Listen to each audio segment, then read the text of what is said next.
நமஸ்காரம்.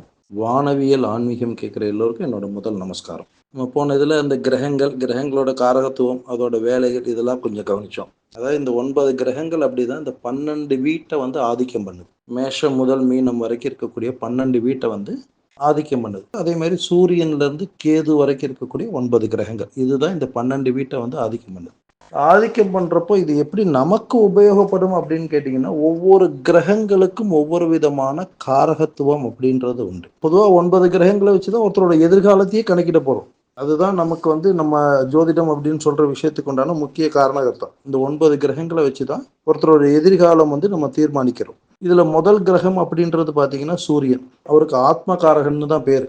அடுத்ததா பார்த்தீங்கன்னா அவருக்கு பித்ருக்காரகன் அப்படின்னு பேரு. நம்மளோட மூதாதையரை பத்தி சொல்லும். முக்கியத்துவமான வீடுன்றது ஜாதகத்துல 9ஆம் வீடு. அதாவது ஒவ்வொருத்தரோட லக்னத்துல இருந்து கணக்கிடப்படும் போது 9ஆம் வீடுன்றது தந்தையோட ஸ்தானம். அந்த ஸ்தானத்தையும் சூரியனையும் கால்குலேட் பண்ணி தான் நிறைய விஷயங்களை நம்ம வந்து கால்குலேட் பண்ணிக்க முடியும். அதனால சூரியனுக்குன்னு ஒரு கிரகம், அந்த கிரகத்துக்கு வந்து ஆத்மகாரகன் பித்ருக்காரகன்ற 2 விஷயம் உண்டு. தொழில் ரீதியான விஷயங்களுக்கு சூரியன் தான் அதிபர். தொழில் ரீதி, உத்தியோக ரீதிக்கெல்லாம் சூரியன் தான் அதிபர். 2வது கிரகமா பாக்குறீங்க அப்படின்னா சந்திரன். இந்த சந்திரன் அப்படின்றவர் மனோகாரகன்னு பேர் அவருக்கு. நம்மளோட மனோநிலையை பற்றி அறியக்கூடிய விஷயங்கள், மனசு வந்து சரியில்லை, அலை பாஞ்சிக்கிட்டு இருக்கு, மனசு வந்து ஒரு நிலையில இல்லை, இதையெல்லாம் வந்து சந்திரனை வச்சு சொல்லலாம். அதே மாதிரி மாத்ருகாரகன், தாய் ஸ்தானத்தை குறிக்கக்கூடிய இடம் வந்து சந்திரன். 3ஆம் கிரகம் அப்படின்றது செவ்வாய். செவ்வாய் வந்து பூமிக்காரகன் அப்படின்னு சொல்லப்படுது. பூமிக்காரகன் இவருக்கு வந்து இந்த பூமி சம்பந்தப்பட்ட விஷயங்கள், அதே மாதிரி வீடு அமையுமா, சொந்த வீடு இருக்குமா இல்லாதா, இதெல்லாம் வந்து நம்ம செவ்வாய் கிரகத்தை வச்சு கணக்கிடப்படலாம். அதே மாதிரி சகோதர சகோதரிகள் இதை வச்சும் இதை கணக்கிடப்படுவாங்க.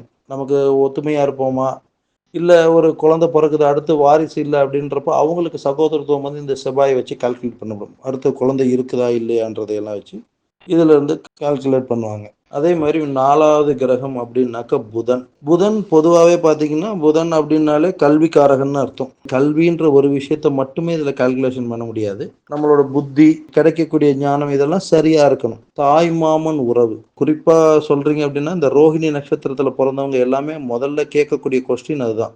தாய் மாமனுக்கு நல்லா இருக்குமா? கிருஷ்ணர் வந்து ரோஹிணி நட்சத்திரம். ஏன்னா கிருஷ்ணர் வந்து ரோஹிணி நட்சத்திரம், இவர் பிறந்ததுக்கு அப்புறம் தான் அவரோட மாமனான கம்சனுக்கு வந்து அழிவுன்றது இருக்கும். அதனால வேண்டி கிருஷ்ணரை கொல்றதுக்காக வேண்டி நிறைய முயற்சிகள் எடுப்பார். அதனாலேயே அவர் அழிஞ்சிடுவார். அது ரோஹிணி நட்சத்திரத்துல பிறகுதுன்னா முதல்ல கேட்கக்கூடிய கொஸ்டின் தாய் மாமனுக்கு ஆகுமா ஆகாதா. அது இதோட காரகத்துவம் அப்படின்றது தாய் மாமனையும் குறிக்கும். அடுத்தது வியாழன்.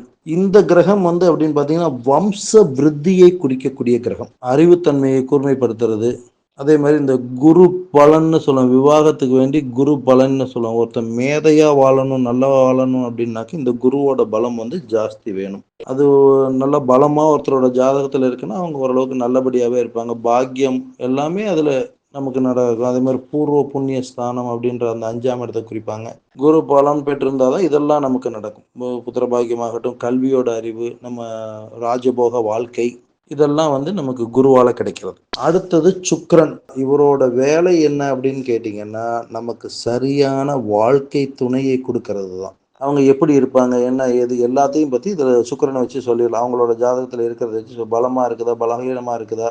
சுக்கிரன் வந்து 4ஆம் இட பார்வையில் இருக்குதுன்னா வாகன யோகம் அமையும். வாங்கணும் அப்படின்ற ஒரு விஷயம் வேணும் இல்லைங்களா, அதுக்குண்டான பொருளாதாரம் இதெல்லாம் வேணும்னா சுக்கிரனை வச்சுதான் அதெல்லாம் கால்குலேட் பண்ண முடியும். வாங்கினதுக்கு அப்புறம் சனி வேலை செய்வார் அதுல. அடுத்தது சனி.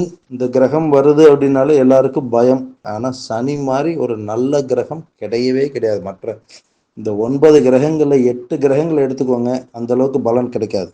ஆனா சனி இருந்ததுன்னா நல்ல பலன் உண்டா. சனி உங்களுக்கு பலமா இருக்குது அப்படின்னா உங்களுக்கு எல்லாமே கிடைக்கும். உத்தியோகம் நல்லபடியா கிடைக்கும், பொருளாதாரம் கிடைக்கும், உடல் ரோகம் கிடைக்கும், எல்லாமே கிடைக்கும். எதெல்லாம் நீங்க வேணும்னு சொல்றீங்களோ அதுவும் கிடைக்கும், எதெல்லாம் வேண்டாம்னு சொல்றீங்களோ அதுவும் கிடைக்கும். நல்லதையும் செய்வார், கெட்டதையும் செய்வார். அதாவது சனி கிட்ட கரெக்டா இருக்கீங்க அப்படின்னாக்க உங்களுக்கு எல்லாம் சரியா நடக்கும். அதுல தப்பா நடக்கிறீங்க அப்படின்னாக்க அதுல தப்பாவும் செய்யும். அது மாதிரி 2 காரகன், ஜீவனக்காரகன்னு பேரு சார். முதல் விஷயம் உங்களோட ஜீவனம் சரியா நடக்கணும் அப்படின்னாலே சனியோட பலம் வேண்டும். 2வது விஷயம் ஆயுள். அது சொன்னல, நல்லதையும் கொடுப்பார், கெட்டதையும் கொடுப்பார். ஆயுள் காரகன்றவர் சனிதான். உங்களுக்கு ஆயுளை பலப்படுத்துறது, இந்த சமயத்துல நமக்கு டிக்கெட் கொடுத்து அனுப்புறது, இந்த இவ்வளவு நாள் வரைக்கும் பூமியில இருக்கு, நீங்களே விரும்புனா கூட போக முடியாது, நீங்க விரும்பலைன்னா கூட அனுப்பிச்சிருவார். இந்த 2 விஷயமும் வந்து சனியால தான் நடக்குது நமக்கு. ராகு கேது அப்படின்றவர் பார்த்தீங்கன்னா, ஒருத்தர் வந்து சுகபோகத்தை கொடுக்கிறவர், ஒருத்தர் வந்து ஞானத்தை கொடுக்கிறவர். ராகு அப்படின்றவர் சுகபோகத்தை கொடுக்கிறவர்.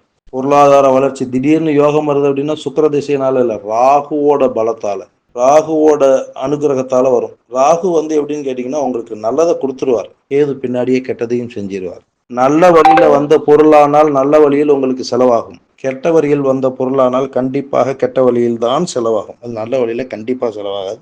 எவ்வளவு பெரிய ஜமீன்தாரா இருந்தாலும் சரி, ஒண்ணுமில்லாத குடிசையில் இருக்கிற ஏழையா இருந்தாலும் சரி, இந்த ரெண்டு விஷயம் அதுல நடக்கும். கேது வந்து ஞானக்காரகன். அதாவது இந்த ராகு கொடுக்குற விஷயத்த நம்ம எப்படி உபயோகப்படுத்தலாம், நல்லபடியாக உபயோகப்படுத்தலாமா கெட்டபடியாக உபயோகப்படுத்தலாமா அப்படின்றதுக்கு உண்டான ஞானத்தை கொடுக்கக்கூடியவர் அவர். இந்த 9 கிரகங்களோட காரகத்துவத்துல தான் இந்த 12 வீட்டோட வேலைகளும், இந்த 12 வீட்டோட வேலைகள்ல தான் 27 நட்சத்திரங்களோட சாரகமும், இந்த 27 நட்சத்திரங்களோட சாரத்துல தான் ஒவ்வொரு மனுஷனோட வாழ்க்கையும் இருக்கு. இதை சரியா புரிஞ்சுக்கிட்டு அனுகிரகம் பண்றீங்க அப்படின்னா உங்களோட வாழ்க்கை அப்படின்றது ரொம்ப சிறப்பா நடக்கும். ஏன்னா எதை எப்ப பண்ணணும்னு நமக்கு தெரியாது, நிறைய விஷயம் அதுதான். இதுல வந்து ஒவ்வொரு கிரகமும் என்னென்ன பண்ணுது, அது ஒவ்வொரு கிரகமும் எப்படி இருக்கும் அப்படின்றத பத்தி நம்ம அடுத்த எபிசோட்ல பார்க்கலாம். நமஸ்காரம்.